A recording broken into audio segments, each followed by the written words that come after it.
Нині збираємось на прикре відмічення четвертої річниці нападу Російської Федерації на нашу батьківщину Україну. Hear our prayer and accept the supplication of our afflicted hearts.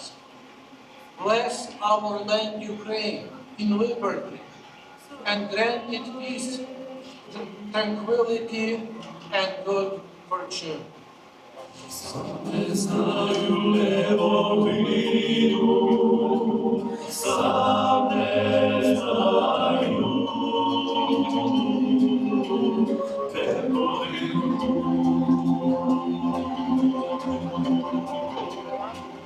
Last week, Europe pressured Ukraine to consider reopening a pipeline called Druzhba so that Russia could keep their gas flowing into Europe and Europe could keep that money flowing back into Russia.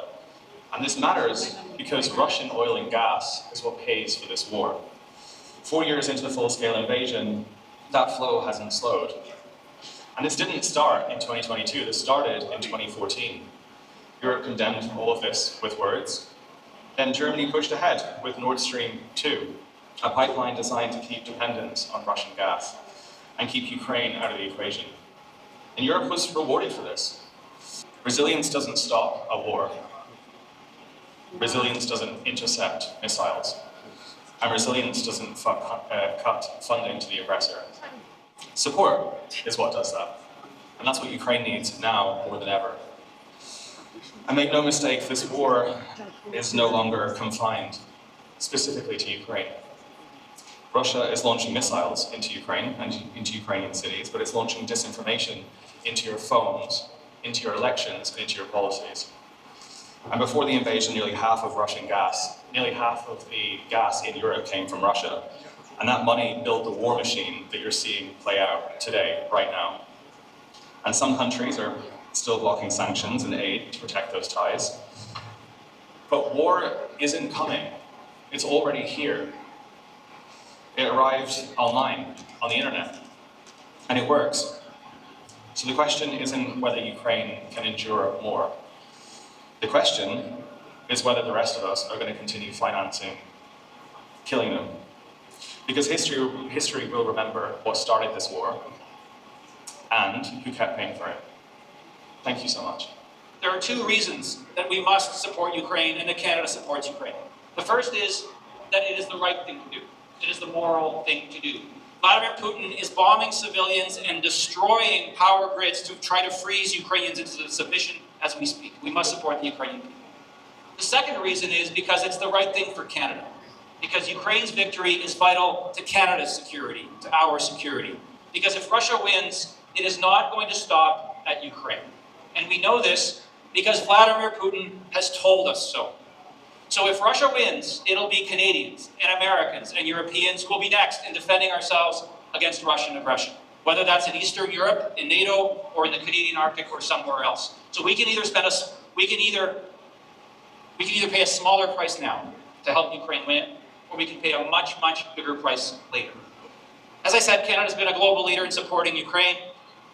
We are the #1 provider of financial aid to Ukraine per capita in the world, with over $12.5 billion in financial aid for Ukraine. We are a global leader in seizing and freezing Russian assets, and we provided an additional $5 billion to Ukraine as a result of seizing those assets. We have also provided over $6.5 billion in military aids to Ukraine. That's drones, tanks, that's missiles, that's air defense, that's training 44,000 soldiers, training F-16 fighter pilots, and the list goes on, and we'll continue that support until they win. Canada's support is not symbolic. It is real.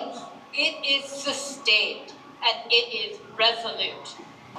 4 years ago, a coward and a monster unleashed a hailstorm of bullets, missiles, hate, and cruelty.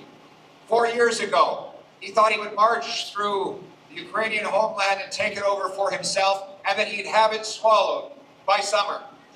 But was he ever in for a big surprise? He did not count on the courage and determination, the eternal loyalty of the Ukrainian people. The barber who put down his scissors to pick up a rifle. The farmer who got off his tractor to get into a tank.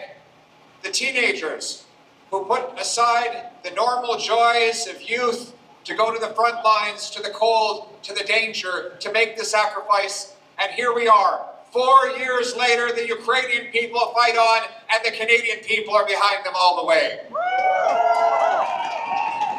As the brilliant young journalist from Ireland just told us, oil and gas have been the lifeblood of the Russian war machine.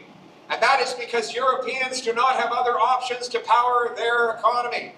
We in Canada have those options. We have 1,300 trillion cubic feet of natural gas. We are the 4th biggest in oil reserves. We must unblock our resources, build pipelines and LNG plants to ship our energy over to Europe, break the European dependence on Putin, and turn those dollars for dictators into paychecks for our people in this country. But this isn't about coming from the Green Party, the Blue Party, the Red Party, or the Orange Party. This is about the Blue and Yellow Party that we're going to support Ukraine every step of the way. We will always, always have your backs. We will never, ever relent. And we have to continue the fight against that tyrant, savage Putin. Simple as that. And Ukraine is not alone. Look around you today. Look at that flagpole. That is the Ukrainian flag flying blue and gold, flying proudly right here in Nathan Phillips Square in the heart of Canada's largest city. That flag is a declaration. Toronto sees you. Toronto stands with you. Toronto will not look away. Ukraine stands ready to work constructively to ensure a genuinely just, comprehensive, and lasting peace. A just and lasting peace must be based on international law, accountability, and full respect for Ukraine's sovereignty and territorial integrity. Moscow cannot be rewarded for its aggression, as Russia will use any foothold in the eastern regions to launch future assaults on Ukraine. Putin will stop the war only when he has no illusion of the eventual victory on the battlefield, and when the price of continuing the war will exceed the price of stopping it. 4 years ago, every NATO general believed that Ukraine would fall in 3 days. But a few months ago, Ukraine participated in NATO defense exercises, and in less than half a day, 10 Ukrainian drone operators took out 17 NATO tanks and 2 NATO brigades. But providing aid to Ukraine has also been NATO's greatest investment in its own security. Ukrainian innovation, know-how, and battleground experience are the greatest assets that NATO could ever have. But the West must believe in Ukraine's victory so that Russian imperialism is stopped once and for all. Ladies and gentlemen, I just returned from the Munich Security Conference, and there I witnessed a very troubling trend. I witnessed that the world is really segregating into 2 distinct groups. One group are those that stand for the rules-based international order, that stand for the UN Charter, that stand for sovereignty and the rule of law and liberty and freedom, and stand with Ukraine. Unfortunately, there's a growing number of countries that are standing with spheres of influence, and that might is right. And what's really important today is we recognize that Canada is standing on the side of the rules-based international order. And it's up to Ukraine, because we know when Ukraine is victorious, then that will guarantee the return of the rules-based international order. They must pay reparations for their damages, they must pay for their war crimes, and they must return Ukraine's abducted children. Ladies and gentlemen, Russia is a terrorist state. Russia is a terrorist state. Russia is a terrorist state. And unfortunately, to my left, your right, is a Shahi drone, a kamikaze-style, high-speed design drone. And sadly, it is the Iranian regime that is providing the technology at scale to Russian aggressors. We understand this threat. Unfortunately, our people in Iran are dealing with this day in, day out. Russia is not our ally either. We are not a reflection of the regime in Iran. They are foreign to us. We're grateful for all the support from President Zelensky, who did the most honorable, courageous act by standing with our Crown Prince Reza Pahlavi, not only in Davos, but also at the Munich Security Conference. We are so grateful and we salute you. you want to assist those who are here on temporary QIT visas as soon as you get home, please visit the UCC Ontario website at ucc.ca. Don't forget that this battle goes on every day. Talk to your neighbors, talk to your friends, talk to everyone that will listen, your co-workers. Tell them of the atrocities that are going on in Ukraine daily. Tell them of the suffering of the Ukrainian people, but also remind them of the strength and the resilience of the Ukrainian people and all the friends that we have that have shown up today. І покаже, що ви браття козацького роду. Усі раллі, які відбуваються в Україні, які відбуваються у світі, які відбуваються в Канаді, вони мають дуже велике значення. Чому? Тому що Україна переживає найважчу зиму. Україна продовжує боротися. Україна водночас потребує допомоги і солідарності.